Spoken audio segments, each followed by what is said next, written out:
From the Oklahoman newsroom, this is an OU update. I'm Jenny Carlson here with Brooke Pryor. Brooke, Monday when Lincoln Riley had his press conference, he talked about true freshmen, whether they're going to play or whether they're going to redshirt. A couple guys still on the fence, but any surprises in this group of guys, either that are going to play or aren't going to play, from what Coach Riley said on Monday? You know, Jenny, I think to me the two biggest surprises are the guys that they're still on the fence about, and those guys are center Creed Humphrey and wide receiver Charleston Rambo. As far as Creed Humphrey goes, I mean, they've been raving about him all camp. Granted, there are some guys in front of him. Eric Wren's the returning starting center, so you got to think that position is his, and they don't want to play Creed Humphrey, but I think there's a chance that maybe Creed Humphrey's a little bit more talented than Eric Wren, so it's surprising already that they're kind of not sure if they're going to redshirt him or not.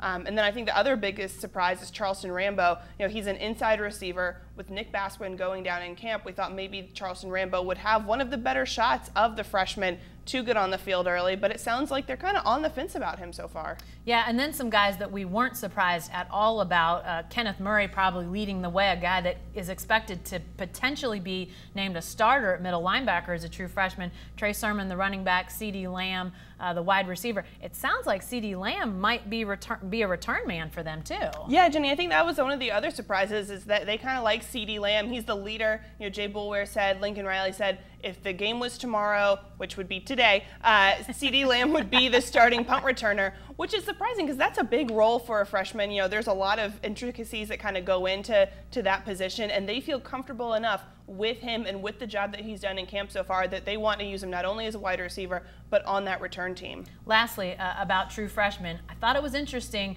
I asked about Kenneth Murray at that middle linebacker spot.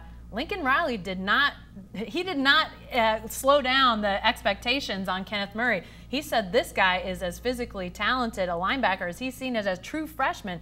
There's some high expectations for this guy. Yeah, no kidding. I mean, that's a lot of pressure to put on a freshman, especially when you have a guy like Caleb Kelly, who was just in the linebacking group as a true freshman last year and played really well. Granted, he didn't have a quick start, didn't even play in the first game against Houston, but obviously had a breakout against Auburn in the Sugar Bowl. But still, I mean, that's a lot to kind of deal with as a true freshman in your first game. All right, we'll see how it all shakes out on Saturday afternoon, 2:30 kickoff down in Norman. Game is on Fox. Be sure to stay with the best coverage team anywhere at newsok.com and every day in the Oklahoman.